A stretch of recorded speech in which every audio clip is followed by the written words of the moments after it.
diretsuhan na. Kayo po ba ay Duterte supporter? Hindi po. Pasensya na po doon sa mga supporters ni VP Sara Duterte. No offense meant, pero hindi po ako VP Sara Duterte supporter. So balik tayo doon. Balik tayo doon sa sinasabi ko na 100% hindi papaareglo. Hindi ko alam ba't galit na galit doon yung sila. Logic yun eh.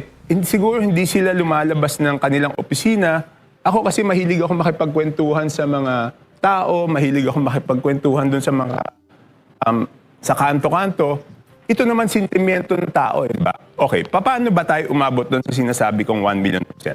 Unang-una, in-interview ako ng House Media. Tinatanong nila ako tungkol doon sa impeachment.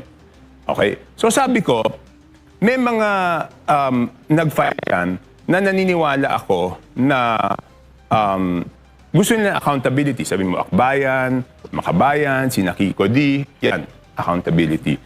Ngayon, hanggang ngayon kasi, wala pang napapanagot na big fish. Diba? Wala pang napapanagot na big fish. So pag nakikipagkwentuhan ako sa mga tao, ang sinasabi sa akin, kung wala na yata mangyayari dito sa skandalo, doon sa pinakamagalaking skandalo, siguro sa susunod na administrasyon na sila makapagod. Yan ang sinasabi sa akin ng mga tao. So ano yung logic doon? Kung ang iniisip ng mga tao na wala nang mangyayari sa administrasyon na to, alangan naman iniisip ng tao yung susuportahan ng administrasyon na presidente ang mapapanagot sa mga may kasalanan. Natural, yung line of thinking na yon, ang ibig sabihin nun, yung hindi kakampi ng administrasyon, yun ang magpapanagot nun. Eh sino ba yung number 1 na hindi kakampi ng administrasyon? Si VP Sara.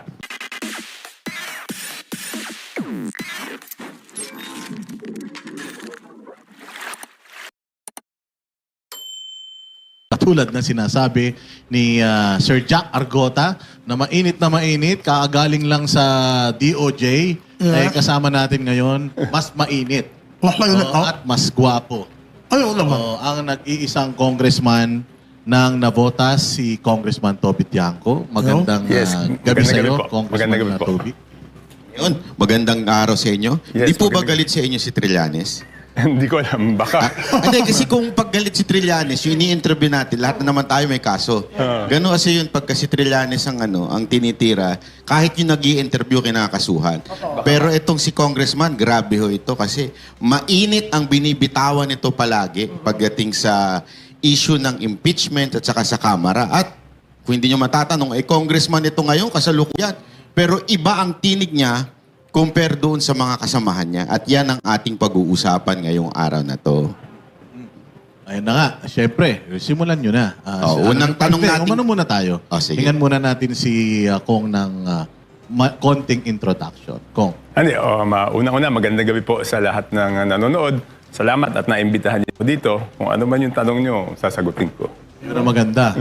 Baka lang kasi nagtatanong sila, yung mga papel tayong hawak. Hindi, okay Wala lang. naman to. Ito, Okay lang, naman okay to. lang. Guide, program guide lang naman Okay ito. lang. Tinanong din natin si Kong Toby kung ano yung mga gusto niya pag-usapan. Sabi naman niya, Kahit ano. anything goes. Kahit ano, pag-usapan Kahit natin. ano, wag lang, love lang. love life. Alam mo ha. Hindi, kasi standard naman answer ko dun sa Love Life. Unang tanong na kagad natin, kasi itong inaakusa kay Congressman, ay siya daw ay supporter ni Vice President Sara Duterte, kaya ganun ang kanyang mga binibitawan pagdating sa impeachment. Let's make it simula pa lang, diretsuhan na. Kayo po ba ay Duterte supporter? Hindi po. Pasensya na po dun sa mga supporters ni VP Sara Duterte. No offense meant, pero hindi po ako VP Sara Duterte supporter. Nakilala ko lang siya nung sila'y tumakbo ni President Bongbong Marcos na magkasama. Yun yung first time na na-meet ko siya. At syempre, after that, nakailang beses naman siyang pumunta sa Navotas. So, nagkikita kami. Pero, syempre, nung nagkaaway na sila, hindi na siya pumunta doon. I think 2-3 times siya pumunta doon. Parang isa doon sa mga mangingisda, isa yata sa isang graduation, tapos may pang isa. So, nung unit team pa lang, Kong Toby, nasa grupo na kayo ng ni Bongbong at ni Inday Sara. Yes, sila po yung sinuportahan namin ng mga kababayan ko sa sa Navotas. So, yun po. Pero hindi ako naging active nung kampanyang yun. Okay. Kasi tumatakbo yun ako noon ng bilang congressman noong 2022.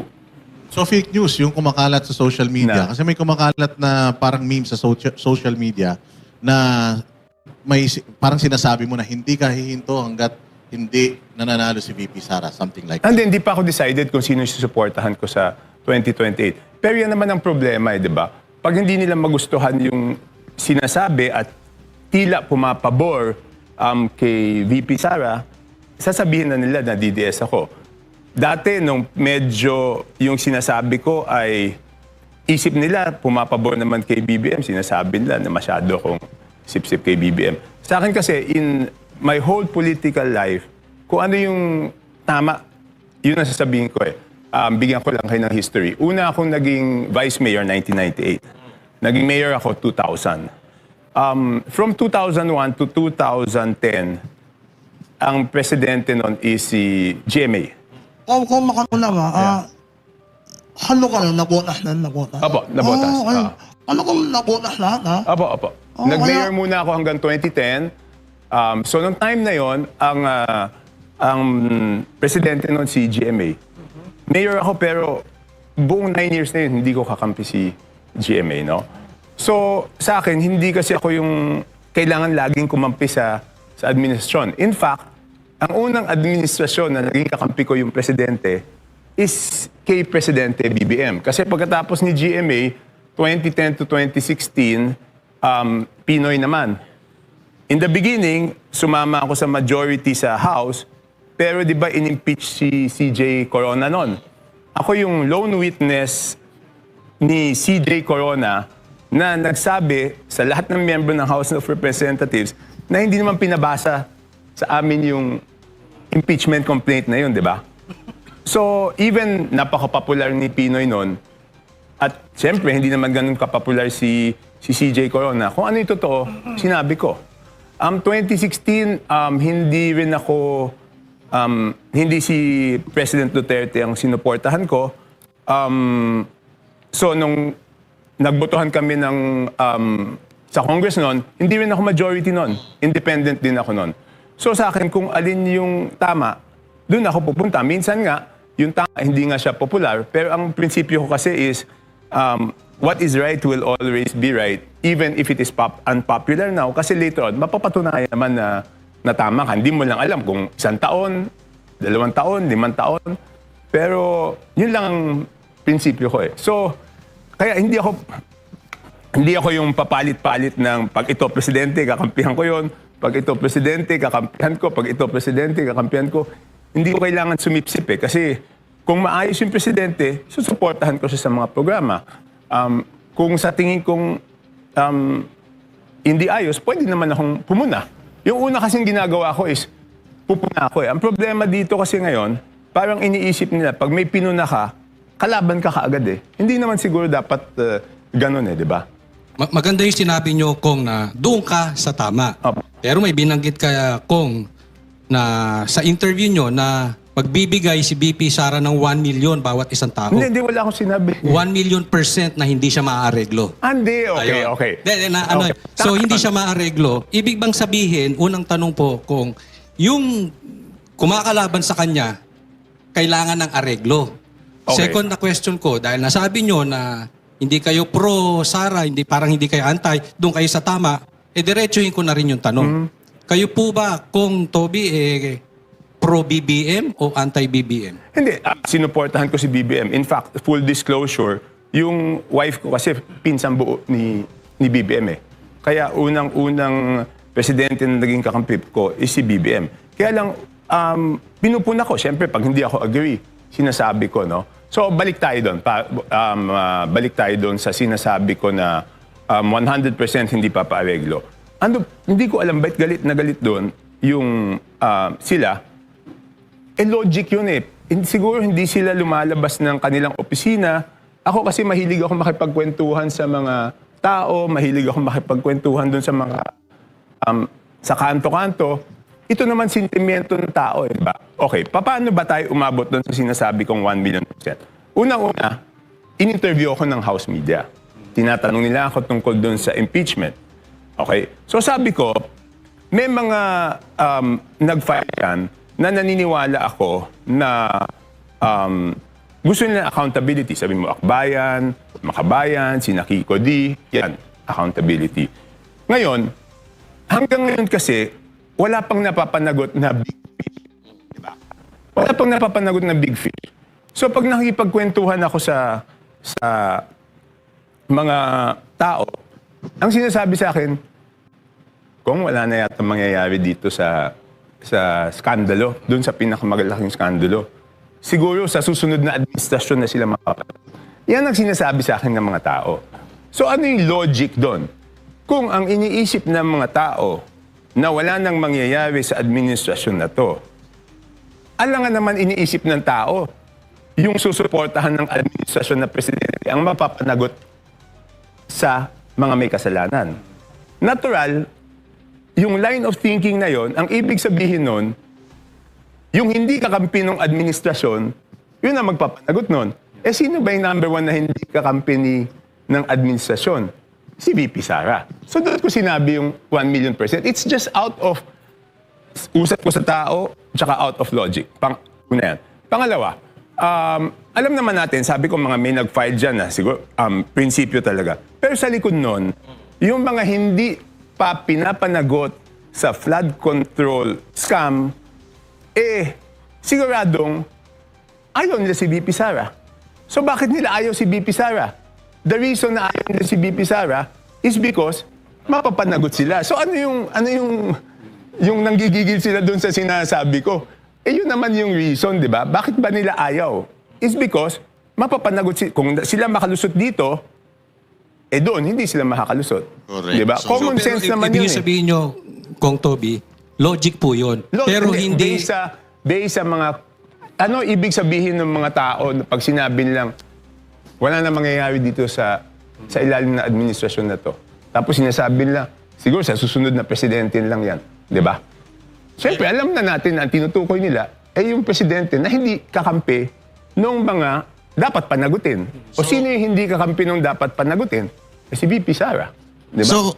So kung naniniwala kayo na hindi kayang panagutin ni Marcos itong mga kasamahan ninyo sa Congress? Alam mo, nung una talagang naniniwala ako because nakwento ko na yung conversation namin nung tatlo, di ba?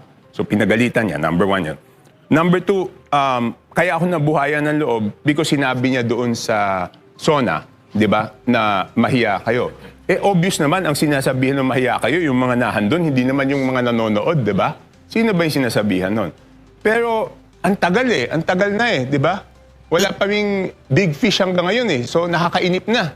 Hindi niyo po ba naisip na doon sa time na sinasabi ninyo, kayo po nagkwento na pinagalitan Oo.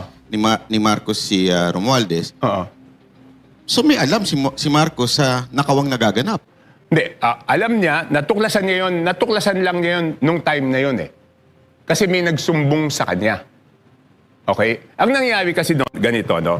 Ang sinumbong sa kanya exactly is yung mga foreign assisted projects hindi pinopondohan. Kasi, di ba, lahat na naman ng tao alam to, it's because yung linalagay nila sa unprogrammed yung foreign assisted projects na dapat may counterpart tayo, tapos yung binibenta nilang proyekto, yun ang linalagay nila sa program. Kasi, kung ilalagay mo sa unprogrammed yung binibentang proyekto, walang bibili. Kasi hindi siya naka-line item, hindi sigurado.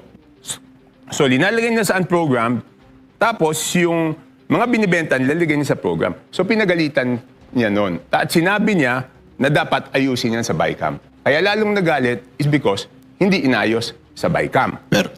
Pero kung nakikita na pala ni BBM yung problema noong time na yun, may nagsumbong na sa Yes. kanya, tapos nagkaroon ng BICAM, bakit niya pinirmahan? Hindi. Okay, ganito. Pagkatapos, di ba, sa tingin ko, ang opinion ko, no, hindi ko sure. Ang tingin ko, worried sila doon sa reenacted budget. Yun ang tingin ko. Kaya ang ginawa naman noong time na yon is, di ba, ang ginawa, dahil ang daming pinasok, di ba? Kaya ang ginawa niya noon is hiningi una, in FLR, pinahold lahat ng insertions ng House tsaka ng Senate. Number 1. Number 2, hiningi sa Speaker tsaka sa Senate President at the time, Chis Escudero, yung listahan ng mga insertion. Kasi syempre, pag tinanong yung Senate President, bakit nagkaganito? Sabi ng Senate President, yung House gumawa niyan. Pag tinanong yung House, sasabihin naman ng House, hindi, Senate ang gumawa niyan. So, kinuha lahat ng listahan. So, ang nangyari nun is, nung kinuha lahat yung listahan, yung Senate, sina Cheese, binigay within 3 days. Yung House, Marso na, hindi pa rin binibigay yung listahan ng insertions nila. So, tinatago nila. So, Kong, when you say yung FLR, di ba, for later For release? later release, oo. So, can you say now na until now, it's hindi pa nare-release yun? Hindi, kasi may mga legitimate projects naman. Kasi doon sa, ang pinahold is yung buong insertion sa BICAM. Hindi naman lahat ng insertion masama eh. Kasi ang insertion talagang nagkakaroon na amendments naman yun eh. Sinasabi ko nga, kaya tinawag na insertion yan. Kasi dati, nung hindi pa computerized, sinisingit yan last minute. Kaya nagkaroon ng word na insertion. Ngayon, may mga legitimate. Kahit ako, nag-request ako na bigyan ng amendment doon sa budget. No? Pero hindi ako member ng BICAM. So kasi legitimate, nakita nila, pinagbibigyan. So ang ginawa doon, lahat ng legitimate, pinago. Pero yung huling nakita ko yung listahan was July 29, 2025.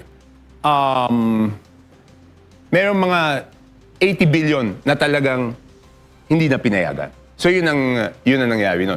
At yun yung sinasabi ko na dahilan kung bakit. Kasi alam ko na insertion, di ba?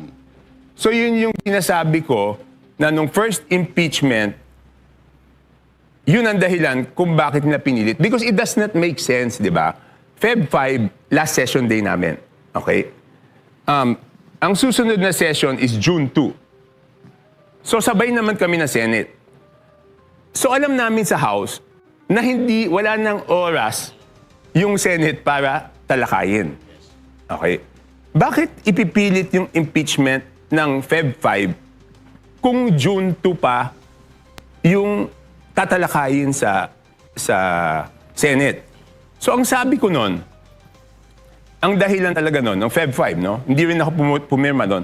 Sabi ko, ang dahilan nun is because na FLR yung mga binentang proyekto. At kung may kilala kayo sa DPWH, magtanong-tanong kayo, nung time na yon, medyo rattled na yung mga contractor kasi binayaran na nila yun eh. Tapos in FLR, paano mangyayari?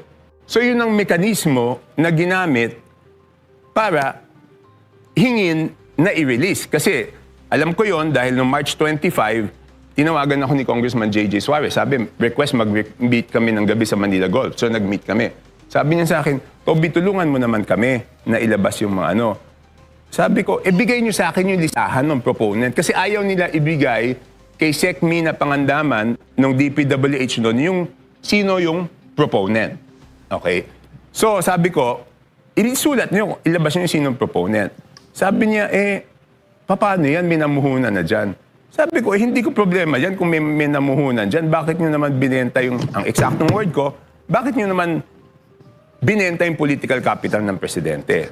Tapos nung hindi siya doon, sabi niya, pinangako natin yan doon sa impeachment ni VP Sara. Sabi ko, hindi ko alam yan kasi di man ako pumirma. So tinanong ko si presidente, sabi ko, sir, pinangako daw yan sa impeachment. Sabi niya sa akin, Toby, walang usapang ganun. Hindi natin i-release yan dahil yan sa bagay na yan. Pero, nung sinasabi ko yan, nung Marso, walang gusto maniwala sa akin, di ba? Sabi, sinungaling ako. Ano nangyari nung pinatawag sa Senate Blue Ribbon Committee? Lumabas na totoong may bentahan. Di ba? Hindi lang si Engineer Bryce Hernandez, Engineer Alcantara, sino pa ba? Yusek Bernardo. Sinabi naman talaga na may bentahan, di ba? So, totoo yung sinasabi ko noon. So, yun yung sinasabi ko na doon sa first impeachment, nagkaroon ng bentahan talaga ng projects at yun yung naging incentive. Kaya, nung mga nakabenta, hindi naman lahat eh. Yung ibang congressman, ginamit na lang yun na tinakot-takot. Number 2, yung mga congressman nun, which makikita nyo naman doon sa mga Facebook ng mga pumirma, di ba sabi nila, pasensya na po kayo, pumirma kami kasi... Hindi. Hindi ba? Iipit yung project. Hindi yung project. Kasi yung projects naka-FLR eh. Di ba sabi, ihinto yung ayuda, AIX, AKAP, TUPAD, tsaka yung pinakamahirap doon yung MAIP. Sila mismo nagsasabi yung mga pumirma eh. Tsaka alam ko naman first hand na hinold talaga doon sa mga hindi pumirma eh. Pero kung let's go back to Okay. your controversial Okay. statement Okay. regarding kay VP Sara Duterte. So, sinasabi nyo na parang hindi maaareglo si VP Sara Yes. Duterte. So ngayon, would you say na talagang hindi kaya ni Marcos na panagutin itong mga congressman ngayon? Alam mo, Or naaareglo ba ang presidente? hindi ko pwedeng hulaan kung ano yung dahilan Walang nangyayari. bakit mabagal eh. Pero 'di ba, ang sabi ko noon openly on the very first time, pinsang buo niya si Martin Romualdez, 'di ba? So ang problema doon sa sitwasyon niya is kailangan niyang patunayan doon sa tao. Ang expectation ng tao since pinsan mo, absueltohin mo o proprotectionan mo. So ang sitwasyon niya is kailangan niyang patunayan sa tao na hindi na proprotectionan. So nung sinasabi ko yung mga bagay na yun, nagagalit sila. Hindi ba tama? Hindi ba tama na sabihin ko sa'yo, oy, kailangan ang iniisip ng tao, proprotectionan mo yan dahil pinsan mo yan. Dapat patunayan mo sa tao na hindi mo proprotectionan. Anong masama doon? Wala naman akong sinasabing masama doon. Pero do common you sense think yun. yung ICI na ginawa ni Marcos is a failure o gawa-gawa lang yon para lang for optics lang? Okay. Yung ICI, magagaling yung mga in-appoint niya, di ba? Kaya lang, ang disappointment ko doon sa ICI is nag-file ako ng batas para maging institutionalize siya.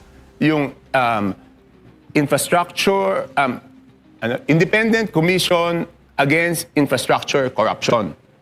So, final ko yon, naka-break kami, undas break. Tapos, nung naka-break kami ng undas break, pagbalik namin ng November 13, minarathon hearing namin yon 1 to 6 p.m. So, natapos. Tapos, pinatay lang nung mga hindi na pinalusot sa Congress. So, LEDAC measure yun, di ba? Kasama siya sa LEDAC measure. So, anong ginagawa ng mga kasama namin sa Congress? Bakit nila hindi pinapapasa yung priority bill ng presidente? Ako naman, kung ako yung presidente, kakampi ko yung mayorya, dapat sumunod sila doon sa LEDAC measures ko, di ba? Pinagmamalaki nila na may pinasa silang 18 LEDAC measures.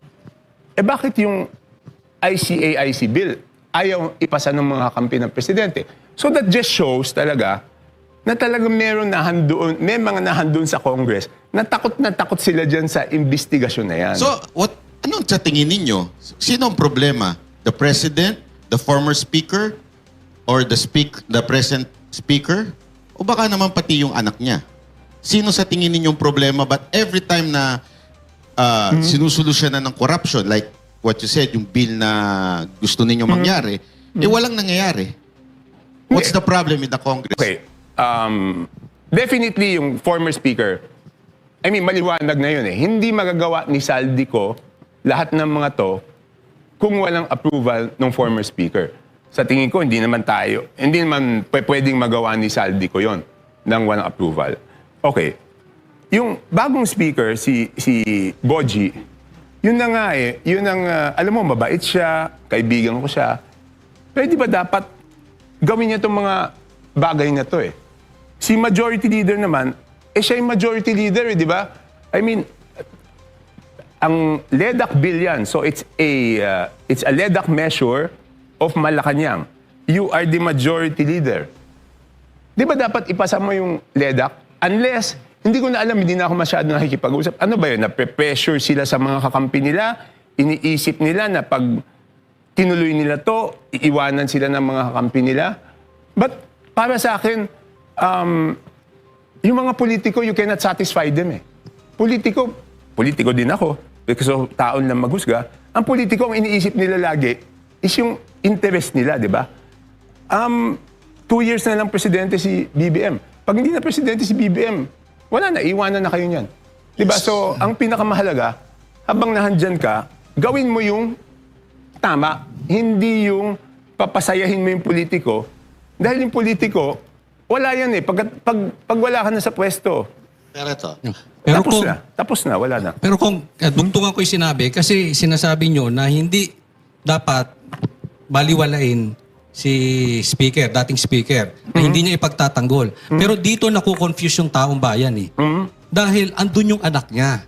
So, napaka-imposible or ayaw maniwala ng taong bayan na inosente, si Sandro, isipin nyo, mahiya naman kayo. Yun ang binanggit, pero yung anak mo andun. Tapos nagagalit siya, ilang bahay ba sa Forbes ang gusto ninyo, etc. etc. Pero yung anak mo ando doon. So, masasabi ba nating inosente si Bongbong, inosente rin yung anak?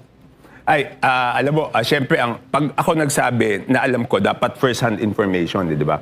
Ito kasi, hindi ko alam kung anong sitwasyon niya. No? But the point is, ilagay natin dun sa trabaho niya, di ba? LEDAC measure. So kung LEDAC measure yan, ba't hindi nila sinama doon sa 18 LEDAC measure? Wala na yun, tapos na yun eh. Wala nang pinag-uusapan doon. Nagka-agree na kami lahat ng author kung anong version ang ipapasa. Kong, ang tanong ng taong bayan, pwede ka naman sumakay sa mga trip nila, sa mga ginagawa nila. Unang tanong, bakit iba yung landas na pinuntahan mo? Bakit ka kumontra sa kanila? Tutuusin, magkamag-anak si Pangulo at si Speaker Romualdez, then relative kayo.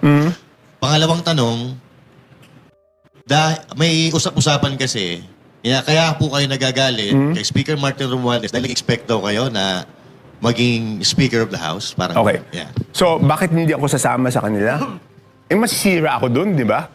Ibig sabihin, pag sumama ako sa ganong usapan, masisira naman ako. Bakit naman ako sasama doon? Pero ang totoo nun, hindi ko nilang pinapansin eh. Kaya lang malakas ang loob ko magsalita is nung sinabi ni Presidente, mahiya kayo. So, ang isip ko nun, seryoso siya. Kasi pag hindi kasama yung Presidente, walang mangyayari dito eh. Di ba? Kahit sabihin ko yan, kung hindi kasama yung Presidente, walang mangyayari. So, noong una, hindi lang ako kumikibo. Pero, kahit tignan nyo yung history, unang nagsalita ako dyan, other than the reason for impeachment, was noong pagkatapos ng SONA. Di ba? Number 1 yan. Number 2, ano yung pangalawang... Pangalawa, masama lang daw loob mo kay... Di ba sinabi ko, right? Sabi ko, kahit matanggal siya, hindi ko tatanggapin yung pagiging speaker. Hindi ko naman talaga tinanggap eh. Okay. Ba't in-offer ba sa'yo yun, Kong? Hindi, ganito nangyari niyan eh.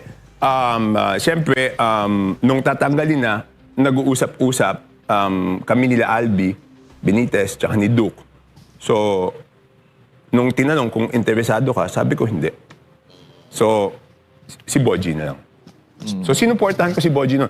Kaya nga, di ba, nung unang nagsimula kami ng 20th Congress, independent ako. Tapos, nung si Speaker Boji ang naging speaker, bumoto ako sa kanya.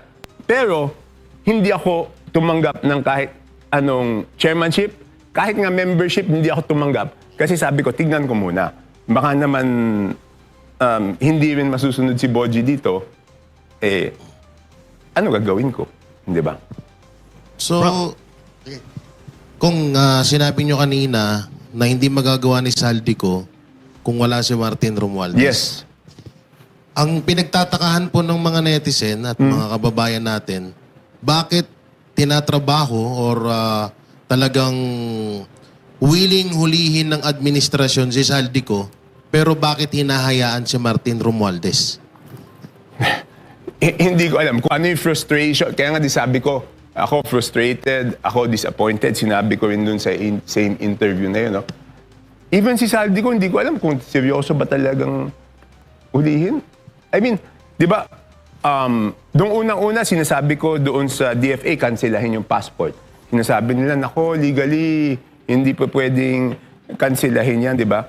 Hindi ako agree sa DFA noon eh. Kasi pag nakasulat doon, unless kung national security, pwede mong kanselahin. Di ba noon nagkakagulo nga because of Saldico? So pwedeng national security issue yun.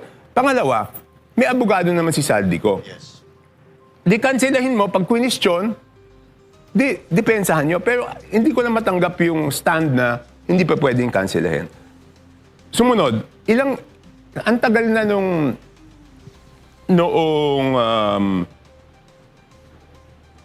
sa Sandigan Bayan di ba? Nung dineclare siyang pugante. Tayo, mga tao, siguro kung mag-email ka, I mean, sa normal na buhay natin, kahit negosyo, kahit personal, pag mag-email ka, hindi mo makuha yung resultang gusto mo, ano gagawin mo? Di ba pupuntahan mo?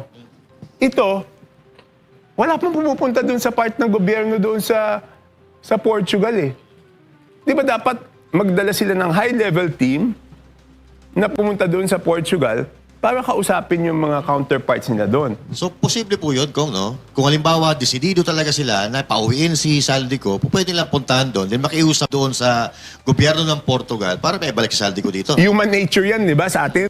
Sa atin lahat, di ba, mag-email muna tayo. Pag hindi makuha sa email, kung talagang mahalaga sa iyo yung bagay na yon, whether negosyo o personal, pupuntahan mo Yes, tama. Di ba, I mean, natural tendency ng tao yan Si bakit Kong wala Tevez nagpupunta? nga, no? Ilang balik-balikan Oh, nila yun. doon Di ba? Nagawa nilang paraan. Di ba? Kaya nga po nagtataka yung mga tao. Kasi si Hindi, Tevez, nagtataka. si Tevez, madali nila na pauwi. Tapos ngayon, ito na napakalaki ng kasalanan Kumbaga, niloko niya buong sambayan ng Pilipino. Sabi ko nga, Ang tagal sinasabi ko, hindi linoko, inapi Di ba? I mean, yung ang tagal ko na, pang-5 balik ko na pang-4 na balik ko na sa Congress na 19th Congress, 20th Congress, pang-5 term ko na, wala pa akong nakikitang ganyang klaseng At kung anomalya. pangalawang tanong ko, katulad doon yan, di ba? Kaharap ka nung pinapagalitan si Martin Romualdez, si Pangulong Bongbong Marcos. Hindi niyo po ba naisip na baka gawa-gawa lang nung magpinsan yun? Parang drama lang nila yun? Hindi ko naman, Alam mo, naisip ko Kasi- rin yun. kasi Bakit parang- sinama ka pa Ba't sinama ka pa? Ano Hindi, pong sapat na dahilan? Hindi, kasi ano yun Sunday yun, tandang-tanda ako. Di ba may Sunday lunch, di ba? So pinapasok kami sa loob. Hindi naman siguro ako linoko, no? Huwag mo naman akong pagmukain tanga. Gusto mo yata magmukha akong- Hindi, ano rin po kasi, Mukhang siyempre, nasa Vox Populi tayo. Ito ay opinion. Opinion po kasi ito ng pangkalahatan yung, Hindi naman masarap yung na isipin tinano ko. namin. Hindi naman masarap na isipin ko, tanga ako na. Parang ang labo lang ho kasi na si Saldico hinahabol tapos si Martin Romualdez Hindi, pinapagalitan pero at lang. that time, in fairness, no? Ang ginawa namin noon, di ba, nung hindi sinunod yung instructions, di ba, ang ginawa namin noon, pag-resume ng Congress, tinanggal namin si Saldi, di ba? As Committee on Appropriations. Pero Chairman. kung sundan ko lang sinabi nyo, di ba? Sinabi nyo, hindi naman na posible na makagalaw si Zaldico nang walang ni Martin. Pero sa tingin nyo po ba, hindi makakagalaw si Martin nang walang ni BBM? I mean, in fairness, no, wag kayong magagalit. Ang opinion ko, kasi the first 2, before that happened, parang buo yung tiwala niya. Kasi pinsan ko, hindi naman siguro hindi naman ako papahamak. Tingin ko ganun. Yun ang opinion ko Buo ang tiwala Kaya rin ako naniniwala na nagalit because, di ba, kung isang tao pinagkatiwalaan mo, tapos pinahamak ka, natural, magagalit ka. Pero kung that's the way na nangyari, but until now, ganun pa rin ang nangyayari. Which is, di ba, sana, nawala na si Romualdez. Kaya lang halos inulit din yung 2025 budget style of corruption ngayong 2026. In what sense? Meron pa rin mga insertion, may mga allocation pa rin na binabanggit ng ibang mga congressman. Okay. Dito sa BICAM dito, walang insertions Wala akong alam na insertion. Di ako member. Pero bigyan ko lang ng chance na i-clarify. No? Alam mo yung mga kalaban ko, o yung mga kakampi ni Martin. Kasi di ba ang dami niyang trolls Every time sigurado ko, pagkatapos ko mag-interview sa inyo dito ngayon, masaya na naman yung mga trolls niya kasi kikita na naman sila Bawat banat yata, merong, ano yun So, tinitira nila ako dun sa 2026 budget kasi sinasabi na nag-insert daw ako ng 900 plus million o amount. Ang totoo kasi niyan, may minimum bawat isang distrito. So, nabotas, ang minimum dapat is 1.410. Tapos, nung dumating si Sec Vince, naging 326. So, siyempre, nagreklamo ako. Ang minimum na dapat na nabotas is 1410. So, binalik lang. Hindi nga binalik yung buong amount eh. Nagbalik lang na 900. So, 900 plus 300. So, 1.116 lang ang napunta sa nabotas. So, sinasabi nila insertion yun. Hindi insertion yun. Binalik lang ng DPWH at hindi galing sa Congress yun. DPWH, kinorek lang yung kanilang mali. So, yun lang. Liliwanagin ko. Nabanggit nyo before, di ba, yung first impeachment ni VP Sara, may involvement doon ng parang bigayan. Hindi. Ang nangyari doon is yung mga... Pumirma. Hindi. Yung mga nagbebenta, yung grupo nila Saldico, nagbebenta ng projects. Okay? So, dahil nagbebenta sila ng projects, sinisingil na sila ng mga contractor kasi na FLR. So, ginamit nila yung mga ibang congressman na para pumirma at ang pinanakot doon is i-hold yung mga AX, AKAP, TUPAD, MAIP. Yun ang ginawa lang. Siyempre, Noon. takot ka nun kasi ano ka eh? Mag-e-election yun. Mag-e-election ka eh, di ba? Tsaka yung MAIP talaga ang laki ng tulong nun sa congressman eh. Tsaka doon, lalo na doon sa mga kababayan mo. Pero that was the first impeachment. Yes, yung first. Now, we have the second impeachment. Mainit pa rin ang dugo nila kay VP Sara Oh, Duterte. definitely. Oo. Do you think meron pa rin, kung ano yung nangyari before, meron pa rin yung nangyayari ngayon? Hindi, okay. Sinagot ko na yan nung interview eh. Tinanong ako ng isang reporter eh. Kasi hanggang ngayon, lahat ng DPWH projects kasi wala namang insertion eh. Lahat, total. Lahat yan naka-FLR. Sabi nila, hindi ko alam for what reason, may mga haka-haka na baka walang pondo yung gobyerno. So tinanong ako ng isang reporter. Sabi sa akin ng isang reporter, kung yung FLR ba pwedeng gamitin ngayong eleksyon, ngayong impeachment ni VP Sara. Simple lang yung sagot ko. Sabi ko, pwedeng gamitin, di ba? Pero kung gagamitin o hindi, malalaman lang natin pagkatapos ng botohan kung yung mga bumoto ay winilis yung pondo at yung hindi bumoto ay hindi winilis yung pondo, mako-confirm natin. Pero after the voting pa. Yun, sinabi ko yun. O galit na galit yun. Would you take part in exposing after na magkaroon ng... Definitely. Walang problema. Walang problema. But do you think makakabuo sila ng numero? 106,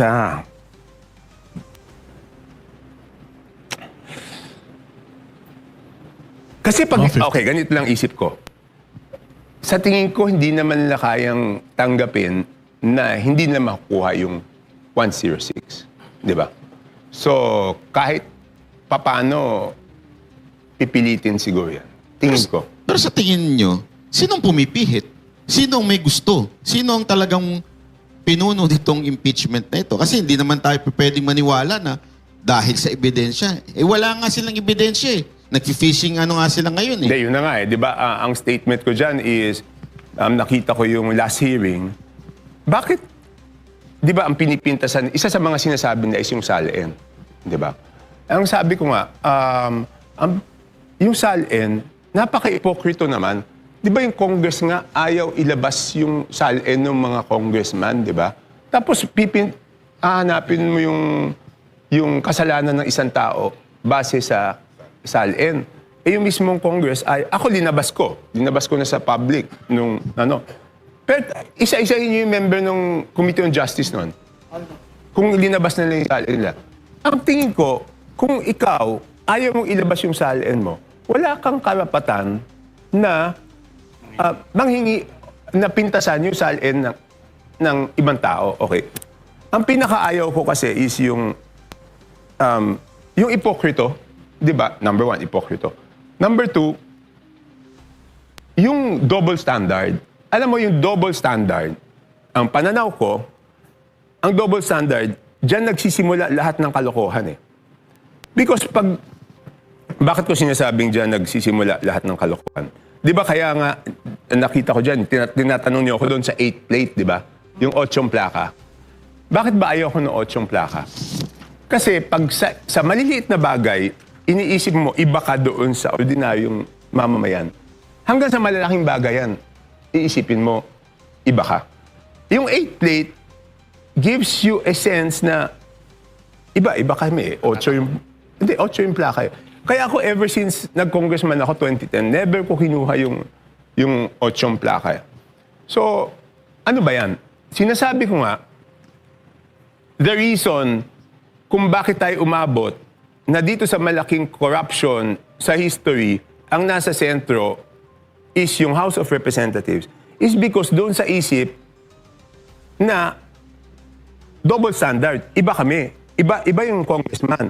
So, ibig sabihin, congressman, pwede magnakaw. Pero yung ibang tao, bawal lahat kayo. Yan yung ayaw ko doon sa double standards eh. Because dapat, lahat tayo, lahat ng tao, bawal. Lahat ng government official. Pero pagka nagkaroon ka ng isip ng double standard, doon mo na iisipin na you are above the law. And all others are not. Diba? Kaya ayaw ko yung isip na yan. But let's go back, Kong, Sige. dun Ano sa ko lang siya sa alin? impeachment. Oo. Sa tingin nyo ngayon, sinong pumipihit ng impeachment ni BP Sara? Eh base doon sa spokesperson nila, sa kay Claire, eh mukhang baka pati Malacanang gusto na rin. Di ba? Di ba? Bakit ganun nagpa-interview lang ako sa impeachment? Galit na yung spokesperson nila, di yata nakatulog. Pero sa galit. kinikilig. Pagka ikaw yung topic, kinikilig siya eh. Kasi Hindi, galit. Makisig kasi Hindi, sinong galit na galit sa akin. Galit na galit. Alam mo, yun yung naging senyales sa akin eh. Bakit nagpa-interview lang ako tungkol sa impeachment? Pagkatapos ng 2 araw yata, I mean, okay lang naman sa akin. Wala naman sa akin yun, di ba? Iniisip ko lang, pag ganon, eh baka gusto na rin ng Malacanang, di ba?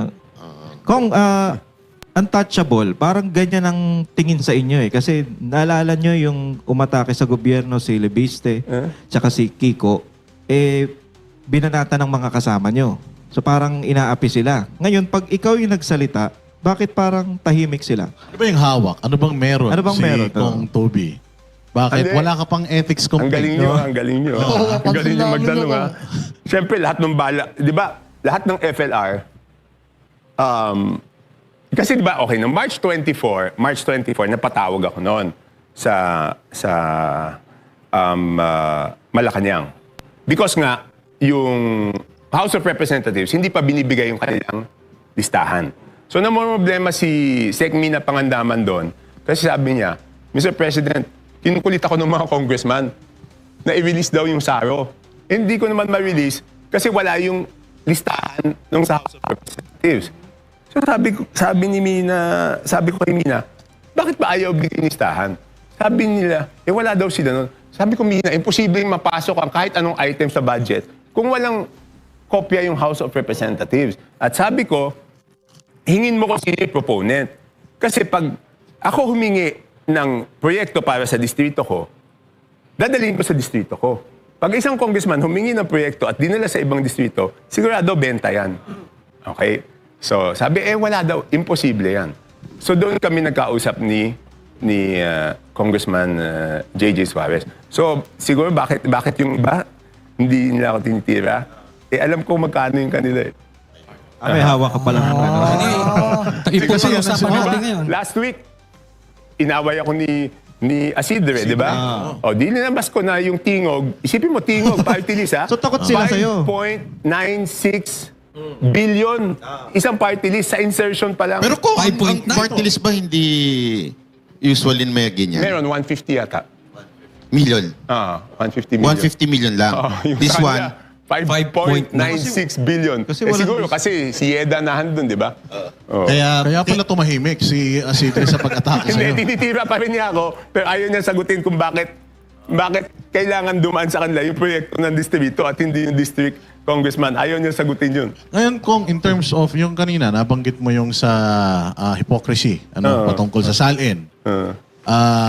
Ang Congress gusto rin na in-audit din ang Office of the Vice President, ano? And nagsimula ang lahat ng gulo na ito nung in-expose ni Pangulong Duterte sa gikan sa masa para sa masa dito din sa SMNI yung liquidation by certification. Yes. Oh, so are you in favor na itong liquidation by certification ma-abolish na ito? Hindi, ako, in favor ako na buksan rin yung libro ng House, no? Pero admittedly, yung sabi yung OE, di ba? Na sinabi ni yan yun noong, di ba? Magkapasko talaga, di ba? Ang nakasulat kasi talaga doon is nakasama yun doon sa sweldo namin. Nakahiwalay yung sweldo. At yung MOE is supposed to be for office expense, district office expenses, no? So, ngayon, kung gagawa ang COA ng bagong guidelines na hindi pa pwede yung liquidation by certification, wala namang problema sa amin yun. Kasi talaga namang ginagasto sa distrito yun. And do you think may mga congressman na hindi dinadala sa distrito yung mga budget nila? Hindi ko alam eh. Kasi pag ginastos mo yun sa distrito mo, kulang pa yun eh. So, bakit naman hindi nila dadalhin yun sa distrito nila? Unless sobrang laki yung, hindi ko alam, yung mga ibang AX-AKAP nila. Pero kulang yun pag ginastos mo sa distrito, sa dami ng pumupunta doon everyday. Comment na lang ako. Paano ko lang yung tanong niya kanina na kaya pala takot sa iyo yung mga congressman may hawak ang alas. Alam mo yung magkano yung budget nila. So, ayun kami listahan. Hindi mawawalan ako ng bala. Mawawalan ako ng bala. Pinagaw yung bala niya. Mawawalan ako ng bala. Alam mo kung kinasuhan ako walang kwenta yung kaso sa akin. Anong kaso sa'yo? Ay ko lang yun. Bakit? Sino sinibel-libel mo? President Marcos. Ano ba yung sinabi mo? Ang sabi ko lang ang sabi ko lang naman sa post ko, akala ko kasi tunay Alin? Yung medical record, Yung? kumakalat na medical record. Yung sa headlocks. Ikaw ba yun? Oo. Akala ko, ako Bakit mapati ako madamay sa'yo, ha? Ano, akala ko kasi tunay. Ilang araw na yung nakapost, so gumaya na ako. Pero kung ano nga ba talaga sakit? Hindi. Alam din, diverticulitis. Diverticulitis. Divert yung... Pero kung Ikaw pala yun na kaso. ako, last na, tanong ko ako dun sa hawak ng alas. So, ikaw, manilis ka. Kasi takot sila sa'yo eh. So, wala kang tinatago. Wala Sila naman. marami. Tama. Kasi alam mo, siguro, kaya ako nasa ganitong sitwasyon, kasi alam ko na nakahanda ako na kahit sino ang maging presidente, walang mahahanap na buta sa akin. Kasi nagsimula yung political career ko na hindi ko kakamping presidente. Di ba? 2022 years bago ko nakakampi. Isipin mo kung doon sa 22 years na yon may tinatago ako. Wala. Tahimik ka rin. Hindi ko ugali na palipat-lipat. Kaya titingnan nyo, ano ba ang reason bakit ang mga politiko palipat-lipat ng partido? Kasi di kung tinatago ka, hindi ka pwedeng... Paano ka pupuna sa gobyerno kung meron kang tinatago, Ay, naku, di ba? may kilala tayo dyan. So, ibig sabihin kong hindi ka pala katulad ng Remulla Brothers, no? Na patalon-talon, no? Kung meron lang akong tanong, Kaibigan ko naman bago mamaya. kasi isa sa mga accusation sa inyo ng iba, you are eyeing for Senate. Kaya kayo nag-iingay daw. Okay, hindi pa ako na... Okay, ganito. Diretsahang sagot, no? 1998 pa ako public servant, no? So pagdating ng 2028, 30 years in public service na ako. At 60 years old na ako pagdating ng 2028. So, yan isang malaking desisyon because it's either I go back 100% sa pagiging negosyante or kung magtutuloy ako ng political career ko, baka for the rest of my life, politician ka na. Hindi ka na, ang hirap Pero may term pa po ba kayo? May term pa ako, isa sa Congress. One term sa Congress. Meron pa ako isang term sa Congress. So madami akong options eh. So ito ko kung total, sabi nyo nga, asawa ng, yung pinsan ng asawa nyo po, si Pangulong Yes, Bongbong silang tatlo, Marcos. magpipinsan sila. So, ang ibinabatong kasalanan ni BP Sara sa impeachment ay yung 125 million na confidential fund. Sa tingin niyo po ba, hindi po ba karapat-dapat ma-impeach si Marcos Jr. sa mga ipinupukol sa kanya na katulad lang ho nito, 500 billion flood control, 241 billion 2025 GAA illegal insertion, Maharlika funds, gold reserve, tsaka yung PhilHealth, GSIS, SSS, so sobrang dami Okay. na inaano sa kanya. So, number one, punta tayo doon sa intelligence funds, no? I mean, with all due respect doon sa mga kasamahan ko sa Committee on Justice, though na pagbotohan na nila yan at sinabi nilang may substance, ako ang simpleng pananaw ko dito is doon sa intelligence funds na yan is that unang-una, yung notice of disallowance is appealable. It is appealable doon sa COA.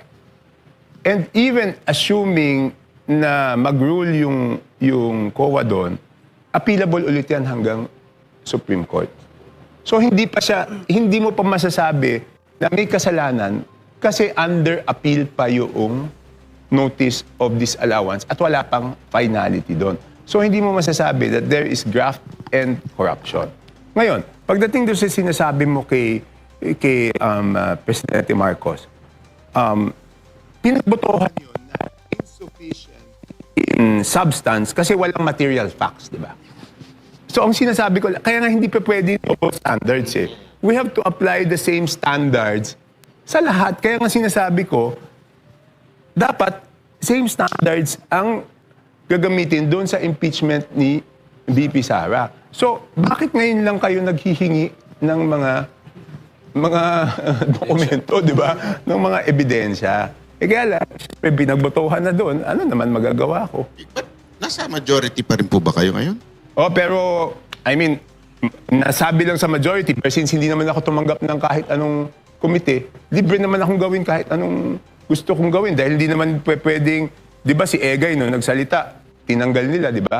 Ano naman tatanggalin nila sa akin kung magsalita ako? Wala naman silang tatanggalin sa akin. Kaya nga hindi ako tumanggap ng kahit anong